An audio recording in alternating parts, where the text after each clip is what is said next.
तो इस क्लास में हम देखेंगे कुछ एग्जाम्पल्स और जो कि शेड्यूलिंग एल्गोरिथम से ही रिलेटेड है। ठीक है, तो अलग अलग शेड्यूलिंग एल्गोरिथम से कुछ न्यूमेरिकल एग्जाम्पल देखेंगे और उसको सॉल्व करने की कोशिश करेंगे विद थ्रूपुट। देखो हमारे पास जो पहला क्वेश्चन है, अगर हम इसकी बात करें तो हमारे पास देखो क्वेश्चन क्या है। All process arrives eight zero. Question ऐसा आया हुआ है कि all process arrives eight zero. तो सारे के सारे प्रोसेस कब अराइव कर रहे हैं? Zero, zero unit of time पे। तो यहां पास अगर आप देखो तो जो आपका प्रोसेस आईडी गिवन है, P I D P1 P2 P3 P4 P5। अब इसमें से जो आपका अराइवल टाइम है, अराइवल टाइम आपको डायरेक्टली क्या बोल दिया गया, 80 अपन अगर मान के चलें तो अराइवल टाइम क्या हो गया आपका? All process arrived at zero, मतलब ये जीरो पे आया, जीरो पे आया, ए भी जीरो पे आया, ए भी जीरो पे आया, ए भी जीरो पे आया। बर्स्ट टाइम गिवन है ही। अब आपको करना क्या बच्चे? अप्लाई करना है एफसीएफएस और एसजेएफ अप्लाई करना है। अब एफसीएफएस मतलब फर्स्ट कम फर्स्ट सर्व, और एसजेएफ शॉर्टेस्ट जॉब फर्स्ट। ठीक है, और बट ऑब्वियस है कि अगर हम एफसीएफएस की बात कर रहे हैं तो नॉन प्रिम्पटिव वे है, क्योंकि first come first serve. SJF preemptive भी हो सकता है, जो मैंने आपको बताया था, एसआरटीएफ। ठीक है, जो पिछले अपने लेक्चर में देखा हुआ था, एसआरटीएफ। तो एसजेएफ या नॉन प्रिम्पटिव अपन को लेके चलना है, तो एफसीएफएस और एसजेएफ दोनों नॉन प्रिम्पटिव वे से हमें सॉल्व करना है। ठीक है, तो इसमें देखो क्वेश्चन क्या क्या पूछा हुआ है। एफसीएफएस और एसजेएफ के थ्रू गैंट चार्ट बनाना है आपको, टर्न अराउंड टाइम कैलकुलेट करना है, वेटिंग टाइम कैलकुलेट करना है, और थ्रूपुट कैलकुलेट करना है। ठीक है, तो समझने की कोशिश हम करते हैं। अगर हम इसका गैंट चार्ट बनाएं और हम एफसीएफएस की बात करें, सबसे पहले हम बात करें बेटा एफसीएफएस की, फर्स्ट कम फर्स्ट सर्व की बात करते हैं, तो समझने की कोशिश करते हैं। अगर बेटा फर्स्ट कम फर्स्ट सर्व की बात करें तो जो आपका गैंट चार्ट होगा, गैंट चार्ट में तो आपको पता ही है कि आप क्या करते हो, जीरो पोजीशन से स्टार्ट करते हो या जीरो यूनिट ऑफ टाइम पे आप स्टार्ट करते हो। ठीक है, और वैसे भी कोई भी शेड्यूलिंग एल्गोरिथम है, जीरो यूनिट ऑफ टाइम से आप स्टार्ट ही करोगे। ठीक है, तो अगर हम इसके एफसीएफएस की बात करें तो एफसीएफएस में जो क्राइटेरिया होता है बेटा, वो होता है अराइवल टाइम। आप क्या देखते हो मेनली? अराइवल टाइम की बात करते हो। ठीक है, तो आप देखते हो कि अराइवल टाइम क्या है, चलो अच्छी बात है। दूसरा हम बात करते हैं मोड, मोड की। तो मोड क्या हो गया आपका? Non primitive.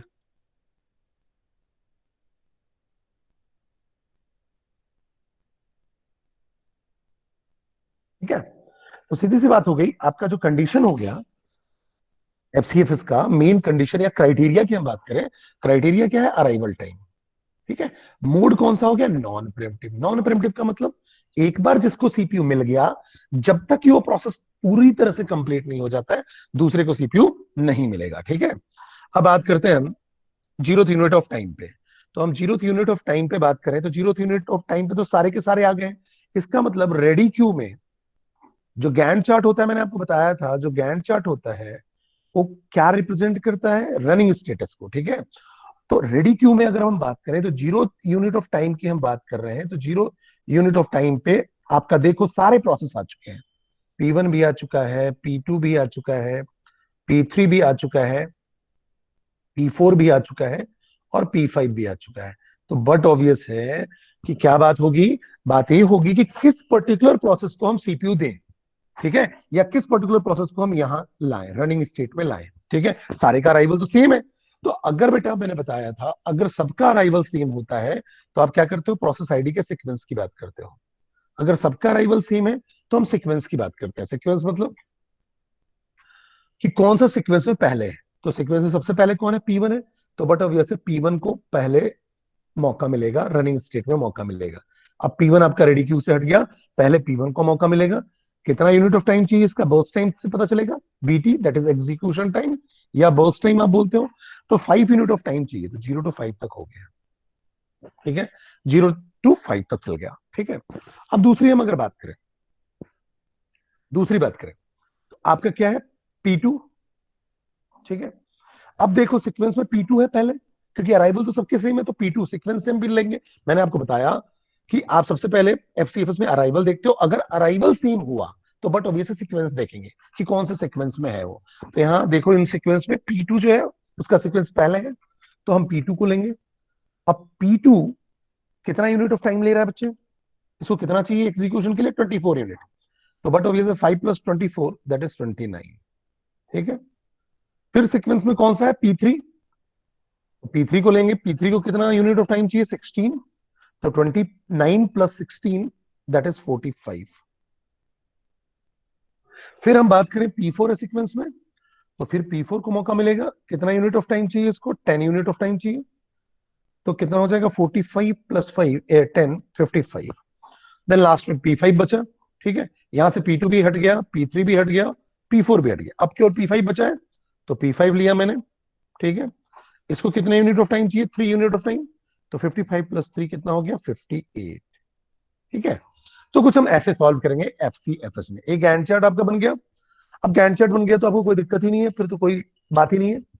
अब अगर आप देखो तो टोटल अगर हम बात करें कि कितना टाइम लगा, मैक्सिमम टाइम कितना लगा कंप्लीट प्रोसेस को कंप्लीट, या कहना चाहिए पूरे प्रोसेस को कंप्लीट करने में मैक्सिमम टाइम कितना लगा, तो देखो कितना टाइम लगा, 58 यूनिट ऑफ टाइम लगा।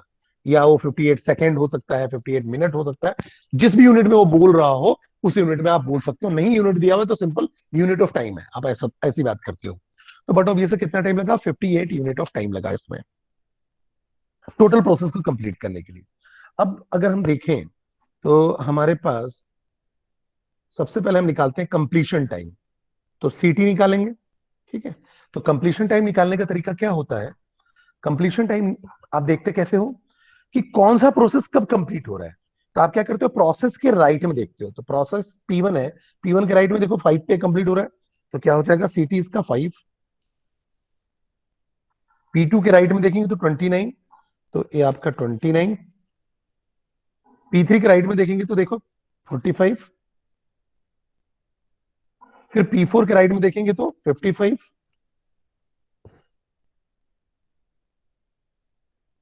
फिर P5 के राइट में देखेंगे तो कितना हो गया, 58। ठीक है, तो ये हमारा क्या हो गया, कंप्लीशन टाइम। ये हमारा है कंप्लीशन टाइम, जिस टाइम पे कंप्लीट हो रहा है, मतलब हर प्रोसेस कंप्लीट कब हो रहा है। तो प्रोसेस को कंप्लीशन टाइम देखने का तरीका क्या होता है, बस जो प्रोसेस हो उस प्रोसेस का लास्ट ऑकरेंस का राइट देखते जाओ। ठीक है, अभी तो आपका नॉन प्रिमिटिव तो बट ओबीएस से एक ही बार फिनिश हो गया, अदरवाइज बाद में भी कंप्लीट होता। जो सबसे लास्ट होगा वहां जाके उसका राइट देख लो तो कंप्लीशन टाइम पता चल जाता है। ठीक है, उसके बाद अगर हम बात करें टर्न अराउंड टाइम, अगर हमको निकालना हो तो क्या करेंगे, अगर हमको टर्न अराउंड टाइम निकालना है तो कैसे निकालेंगे। तो अगर हम टर्न अराउंड टाइम की बात करें, ठीक है, तो टर्न अराउंड टाइम क्या निकालने का तरीका क्या होता है आपका, सीटी। टर्न अराउंड टाइम होता है CT - 80। CT - 80, तो सीटी देखो जो ए दिया हुआ है और 80 यहाँ है, इससे सब्ट्रैक्ट करना है, लेकिन 80 सारे के सारे जीरो है। तो 5 - 0 5 हो जाएगा, 29 - 0 29 हो जाएगा, 45 - 0 45 हो जाएगा, 55 - 0 55 हो जाएगा, 58 - 0 55 58 हो जाएगा। तो यहाँ पर तो क्या आउटपुट आएगा, 5 29 45 देन 55 और 58। उसके बाद हम बात करें वेटिंग टाइम, WT की हम बात करते हैं, वेटिंग टाइम की बात करते हैं। तो अगर हम वेटिंग टाइम की बात करें तो वेटिंग टाइम का मतलब क्या है, वेटिंग टाइम का मतलब होता है टर्न अराउंड टाइम, या कैसे कैलकुलेट करते हैं, turn around time minus burst time. ठीक है, turn around time minus burst time. तो 5 - 5 कितना हो जाएगा, 0। ठीक है, और वैसे भी देखो यहां से भी पता चल रहा है कि P1 वेट ही नहीं किया, P1 को तो डायरेक्टली पूरा का पूरा CPU मिल गया। ठीक है, तो 5 - 5 0 हो गया। अब अगर हम आगे बात करें तो 29 - 24 कितना हो जाएगा, 5। Then 45 - 16 that is 29। 55 - 10 that is 45। ठीक है, फिर 58 - 3 55। अगर आपको बोला जाता है कि एवरेज टर्न अराउंड टाइम निकालो तो इनका टोटल कर दो, ये टोटल आएगा 192।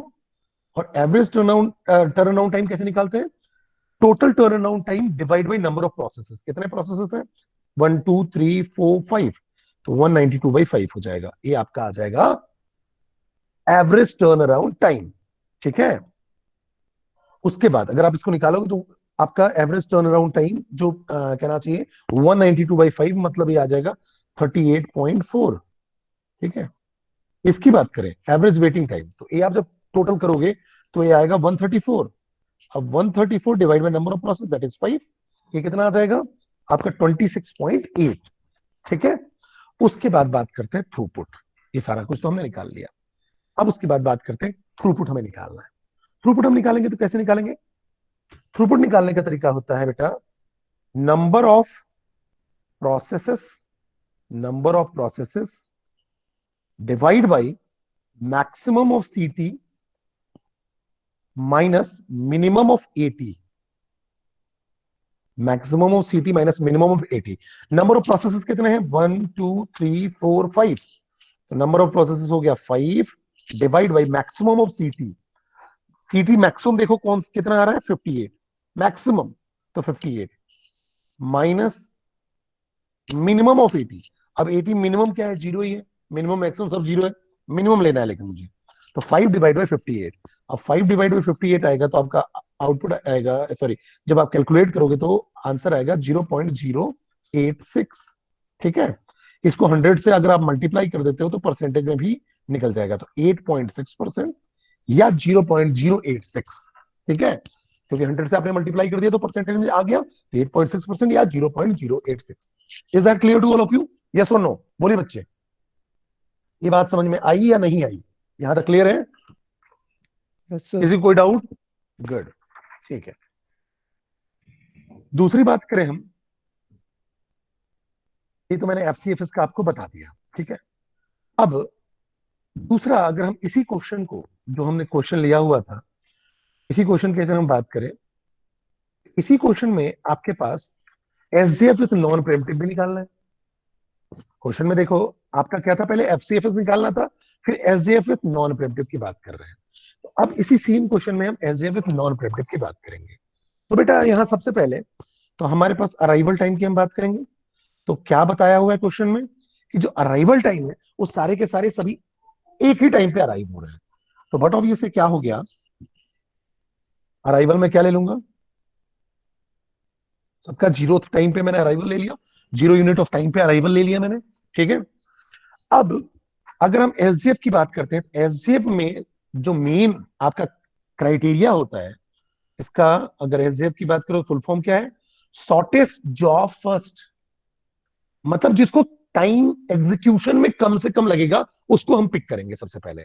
तो क्राइटेरिया मेनली क्या हो गया? क्राइटेरिया आपका हो गया बर्स्ट टाइम या एग्जीक्यूशन टाइम। ठीक है, तो क्राइटेरिया हो गया बर्स्ट टाइम। मोड आपका है नॉन प्रिमिटिव, तो मोड मैंने ले लिया नॉन प्रिमिटिव, और क्राइटेरिया हो गया बर्स्ट टाइम। ये मुझे समझ में आ गया। ठीक है, तो इसका मतलब ये हुआ कि अगर अराइवल सबका सेम है या अराइवल दो प्रोसेस का सेम है तो उसका बर्स्ट टाइम हम फिर देखेंगे। फिर बर्स्ट टाइम जिसका भी सबसे शॉर्टेस्ट होगा उसको कंसीडर किया जाएगा। और नॉन प्रिमिटिव है, इसका मतलब एक बार अगर सीपीयू मिल गया तो जब तक कंप्लीट एग्जीक्यूशन ना हो जाए उससे मेमोरी नहीं हटेगी। ठीक है, या उससे सीपीयू नहीं हटेगा। ठीक है, अच्छी बात है, बात करते हैं।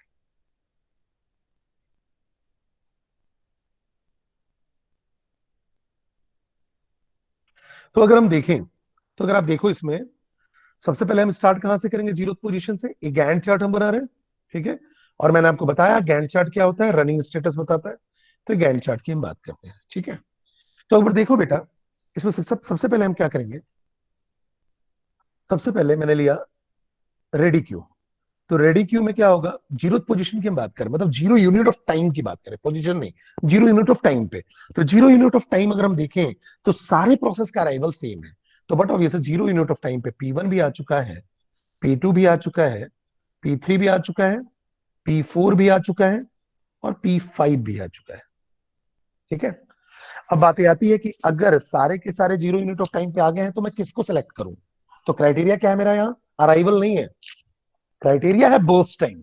ठीक है, अब जिसका भी शॉर्टेस्ट बर्स्ट टाइम होगा मैं उसको सेलेक्ट करूंगा। तो P1 P2 P3 P4 P5 सारे रेडी क्यू में है। उनमें से अगर सब shortest job first algorithm apply होता है तो देखना पड़ेगा किसको टाइम कम लगेगा। तो अब देखो, इनमें से सबसे कम टाइम किसको लग रहा है? P5 को। तो P5 रेडी क्यू से हटा, और ये आपका रनिंग स्टेट या गैंट चार्ट में हमने इसको लिख दिया।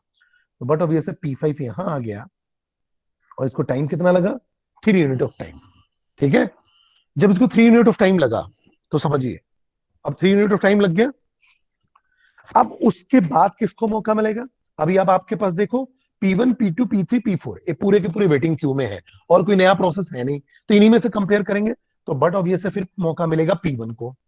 और नॉन प्रिमिटिव है तो क्या होगा, P1 यहां से हटेगा और सीपीयू कंप्लीट टाइम के लिए मिलेगा, जितना इसको एग्जीक्यूशन में टाइम लगे, मतलब 5 यूनिट ऑफ टाइम चाहिए तो कंप्लीट 5 यूनिट ऑफ टाइम लगेगा।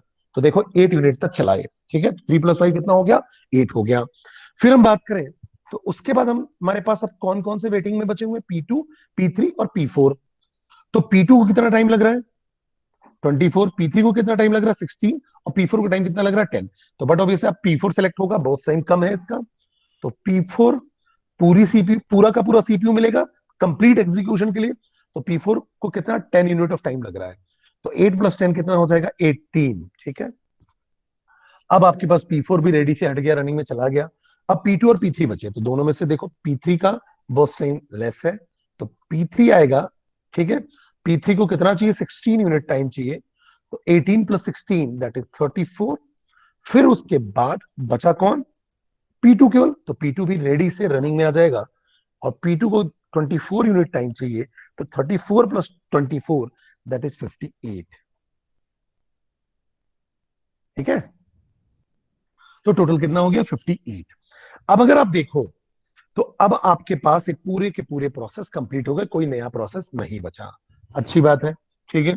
अब अगर मैं इसका कैलकुलेट करूं सीटी, ठीक है, तो सीटी के लिए मैंने आपको बताया था जो कंप्लीशन टाइम होता है इसको हम बोलते हैं कंप्लीशन टाइम या एग्जिट टाइम, एग्जिट टाइम। तो अगर हम कंप्लीशन टाइम की बात करें तो कोई प्रोसेस कब कंप्लीट हो रहा है, जैसे P1 है, P1 कब कंप्लीट होगा 8 पे, P1 के राइट में, तो 8 पे कंप्लीट हो गया। P2, P2 देखो P2 यहाँ है 58 पे। अब बात करें P3 की, P3 कब कंप्लीट हो रहा है, P3 यहाँ इसके राइट में, तो 34 पे कंप्लीट हो रहा है। फिर P4 18 पे कंप्लीट हो रहा है। फिर P5 3 पे कंप्लीट हो रहा है। ये आपका आ गया कंप्लीशन टाइम या एग्जिट टाइम, सीटी, ठीक है। अब अगर हम बात करें टर्न अराउंड टाइम की, टर्न अराउंड टाइम, तो टर्न अराउंड टाइम आप कैसे निकालते हो, सीटी -80। अब सारे ही जीरो है, 8 - 0 8 आ जाएगा, 58 - 0 58 आ जाएगा, 18 - 0 18 आ जाएगा, 3 - 0 3 आ जाएगा। तो बट अब ये से यहां आप देखो तो T80 क्या आ जाएगा 8, 58, देन आ जाएगा 34, देन आ जाएगा 18, ठीक है, देन आ जाएगा आपका 3। ये आपका आ गया टर्न अराउंड टाइम, ठीक है। अब आगे समझते हैं।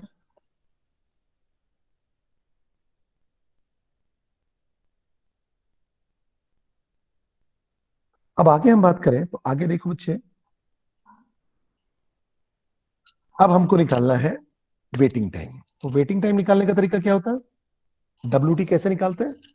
तो WT निकालने का तरीका है, आप क्या करते हो टर्न अराउंड टाइम माइनस क्या करते हो बर्स्ट टाइम, बर्स्ट टाइम से सब्ट्रैक्ट करते हो। 8 - 5 कितना हो जाएगा 3, 58 - 24 कितना हो जाएगा 34,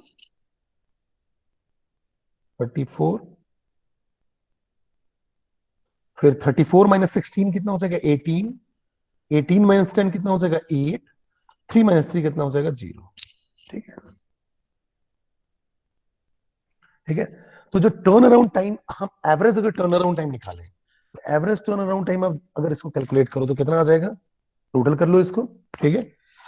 जैसे कि अगर हम एवरेज की इफ की बात करें तो 8 + 58 + 34, हम क्या करेंगे इसको कैसे निकालेंगे, 8 + 58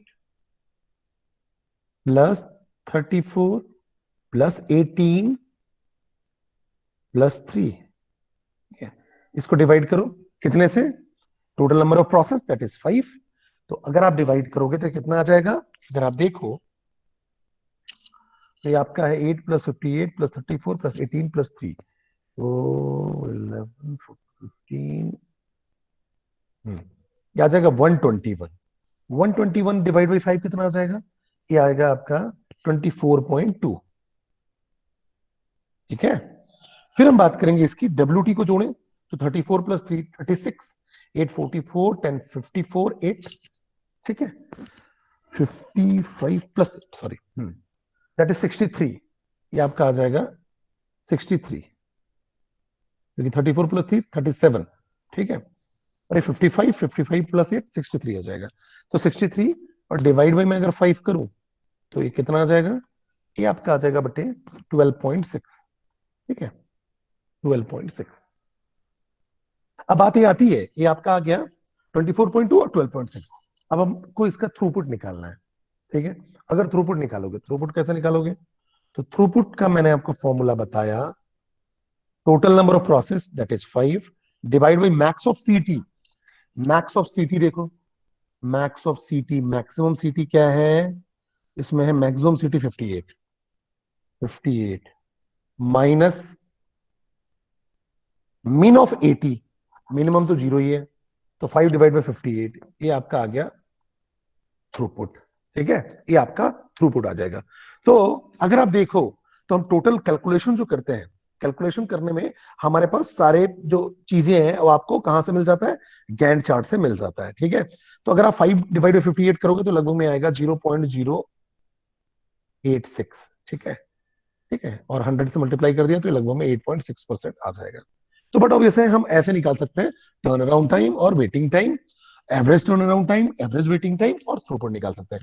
अगर आप यहाँ देखो पिछले वाला जो हमने सॉल्व किया था एफसीएफएस से, एफसीएफएस से अगर आप देखो तो हमारा जो टर्न अराउंड टाइम आ रहा था वो 38.4 था।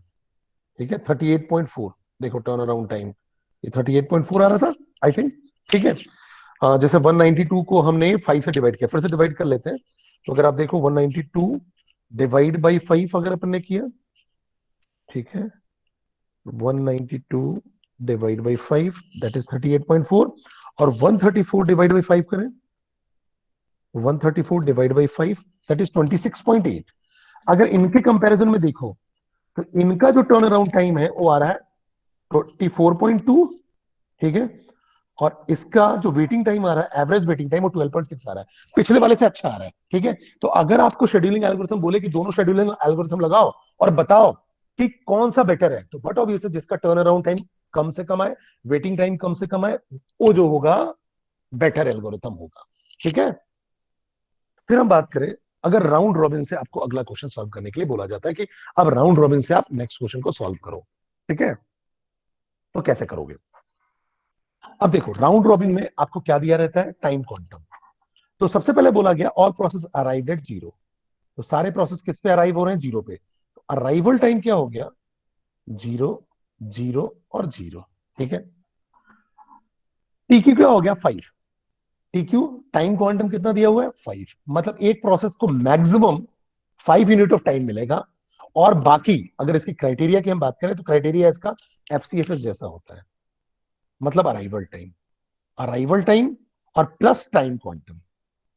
ठीक है, तो आप देखते क्या हो, टाइम क्वांटम क्या है, और टाइम क्वांटम में आप क्या देखोगे कि अराइवल जिसका पहले हो रहा है उसको आप पहले मौका दोगे। ठीक है, अब गैंट चार्ट बनाना है, टर्न अराउंड टाइम निकालना है, वेटिंग टाइम निकालना है, थ्रूपुट निकालना है, कोई बात नहीं, देखते हैं। तो देखो बच्चे, सबसे पहले तो हम समझने की कोशिश करें इसमें कि आपका जो गैंट चार्ट बनेगा उसमें आप क्या करोगे। तो देखो ये मैंने ले लिया। अब जो राउंड रोबिन होता है वो ध्यान रखना प्रिमिटिव होता है, वो आपका प्रिमिटिव ही होता है, नॉन प्रिमिटिव हो नहीं सकता, क्योंकि टाइम क्वांटम गिवन है, उस टाइम क्वांटम तक ही मेमोरी सीपीयू मिलेगा, उसके बाद सीपीयू छिन जाएगा। ठीक है, कॉन्टेक्स्ट स्विचिंग होगा। तो इसमें हम क्या कहते हैं, नॉन प्रिमिटिव की बात नहीं करेंगे, केवल प्रिमिटिव की बात करते हैं। तो राउंड रॉबिन में लिखा हुआ हो ना हो, हमको क्या समझ में आ जाता है कि हाँ ये प्रिमिटिव ही होगा। तो सबसे पहले जीरो यूनिट ऑफ टाइम की हम बात करेंगे। तो जीरो यूनिट ऑफ टाइम में आपके पास रेडी क्यू में क्या क्या है, देखो आप। ठीक है, रेडी क्यू में क्या क्या है, यहाँ रेडी क्यू भी बना लेना चाहिए, मैंने आपको बताया था पिछली क्लास में कि यहाँ रेडी क्यू भी आपको बना लेना चाहिए। तो देखो इस रेडी क्यू में सबसे पहले अगर आप देखो तो जीरो यूनिट टाइम में सबका अराइवल है, तो P1 भी आ जाएगा, P2 भी आ जाएगा और P3 भी आ जाएगा। ठीक है, अब क्या होगा, ये एफसीएफएस जैसा काम करेगा, तो एफसीएफएस जैसा अगर काम करेगा तो बट ऑब्वियसली सबसे पहले P1 को मौका मिलेगा, सबसे पहले P1 को मौका मिलेगा, क्योंकि जो अराइवल देखे, अराइवल देखा तो सारे जीरो यूनिट ऑफ टाइम पे, तो मैं सीक्वेंस की बात करूंगा, तो P1 को मौका मिल गया, तो P1 आ गया। अब जैसे ही P1 आया, समझना मेरी बात को, P1 आ गया, ये केवल 5 यूनिट ऑफ टाइम तक चलेगा, केवल 5 यूनिट ऑफ टाइम तक, तो 5 यूनिट ऑफ टाइम तक चल गया। ठीक है, अब 5 यूनिट ऑफ टाइम तक चला तो क्या बचा, 25 यूनिट ऑफ टाइम इसको और चाहिए, अभी 25 यूनिट ऑफ टाइम और चाहिए। अब क्या करेगा, लेकिन P1 को जैसे ही रेडी क्यू से हमने रनिंग में लाया, 5 यूनिट टाइम चल गया। अब P1 क्या हो जाएगा, P1 क्या हो जाएगा, प्रिम्प्ट हो जाएगा, प्री एम्प्ट हो जाएगा। क्यों? क्योंकि 5 यूनिट ऑफ टाइम मिलने के बाद कॉन्टेक्स्ट स्विचिंग होगी, और कॉन्टेक्स्ट स्विचिंग के बाद दूसरे प्रोसेस को मौका मिलेगा 5 यूनिट ऑफ टाइम को। दूसरा कौन सा होगा, जो सीक्वेंस में पहले है, क्योंकि अराइवल तो सबका सेम है। तो बट ऑब्वियसली P1 यहां से प्रिम्प्ट हो गया और वेटिंग में लग गया। वेटिंग में लास्ट में लगेगा, ध्यान रखना, पहले नहीं आ जाएगा नंबर, लास्ट में। ठीक है, अब किसको मौका मिलेगा, P2 को। तो P1 प्रिम्प्ट हुआ और P2 को मौका मिला, P2 को सीपीयू मिला, तो P2 फिर 5 यूनिट ऑफ टाइम चल जाएगा। ठीक है, जब ये 5 यूनिट ऑफ टाइम चलेगा तो बट ऑब्वियसली 5 + 5 10 हो जाएगा, ये 5 नहीं 10 हो जाएगा। अब जब 5 यूनिट ऑफ टाइम चल चुका, तो इसका केवल 1 यूनिट ऑफ टाइम एग्जीक्यूशन का बचा। ठीक है, तो आगे बढ़ते हैं। अब फिर से P2 भी प्री एम्प्ट हो जाएगा और क्यू में लग जाएगा, क्योंकि पूरा एग्जीक्यूशन नहीं हुआ है, 1 यूनिट टाइम चाहिए इसको। अब मौका किसको मिलेगा, P3 को। P3 यहां से हटा, P3 को भी 5 यूनिट ऑफ टाइम मिलेगा और 15 तक चलेगा। लेकिन अभी भी ये पूरा कंप्लीट नहीं हुआ। ठीक है, जो P3 है वो पूरा कंप्लीट नहीं हुआ, यहाँ P3 नहीं है, P2 है बेटा, ठीक है ना। तो P3 जो है वो पूरा कंप्लीट नहीं हुआ, क्यों? क्योंकि इसको 8 यूनिट ऑफ टाइम चाहिए था, 5 यूनिट ऑफ टाइम मिला, तो 8 - 5 कर दो, तो 3 यूनिट टाइम बच गया। चलो अच्छी बात है। और फिर से P3 यहाँ क्यू में लग गया, क्योंकि कंप्लीट हुआ नहीं। फिर से P1 को मौका मिलेगा।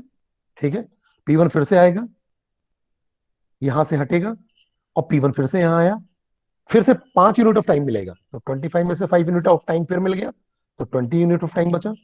और 5 यूनिट टाइम मिला तो ये क्या हो जाएगा, 20 तक चलेगा। चलो अच्छी बात है। फिर से P1 प्री एम्प्ट हो जाएगा और रेडी क्यू में पहुंच जाएगा, यहां पहुंच गया। क्यों? क्योंकि कंप्लीट एग्जीक्यूशन नहीं हुआ, 20 यूनिट ऑफ टाइम चाहिए। फिर P2 को मौका मिलेगा, P2 यहां से आया।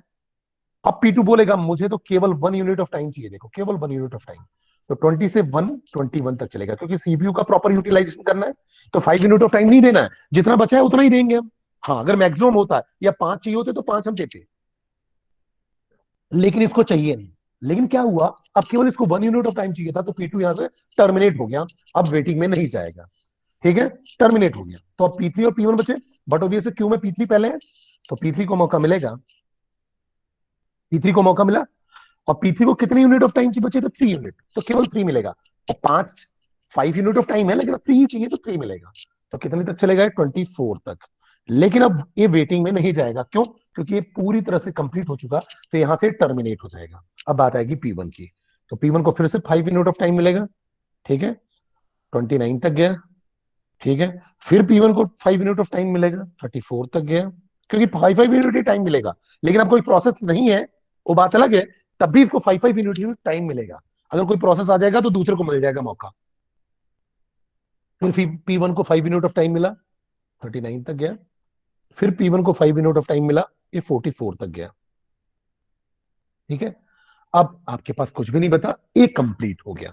तो अगर मैं यहां पास कंप्लीशन टाइम निकालूं, सीटी, तो देखो P1, देखो तो P1 का लास्ट ऑकरेंस, लास्ट यहां आया है, इसका राइट, तो कितना आ जाएगा, 44। P2 का देखो लास्ट ऑकरेंस, तो P2 कहाँ आया है, यहां लास्ट आया है, तो 21 इसके राइट में 21। फिर बात करेंगे P3 का लास्ट ऑकरेंस, तो P3 का लास्ट ऑकरेंस यहां है, उसके राइट में देखो तो 24। अब अगर मुझसे बोला जाए टर्न अराउंड टाइम, तो टर्न अराउंड टाइम मैंने आपको बताया, टर्न अराउंड टाइम आप कैसे निकालते हो, टर्न अराउंड टाइम होता है सीटी माइनस एटी, तो कंप्लीशन टाइम है माइनस अराइवल टाइम, तो सारे जीरो तो सेम का सेम आ जाएगा। 44 minus zero 44, 21 minus zero 21, 24 minus zero 24। ठीक है, फिर हम वेटिंग टाइम की बात करेंगे, वेटिंग टाइम की। तो वेटिंग टाइम क्या होता है, turn around time minus burst time. अब बर्स्ट टाइम क्या है, 30 है, 6 है और 8 है, तो 44 माइनस 30 14, 21 माइनस 6 15, 24 माइनस 8 16। ठीक है, ये आ गया आपका वेटिंग टाइम। अब आप क्या कर दो, इनको ऐड कर दो।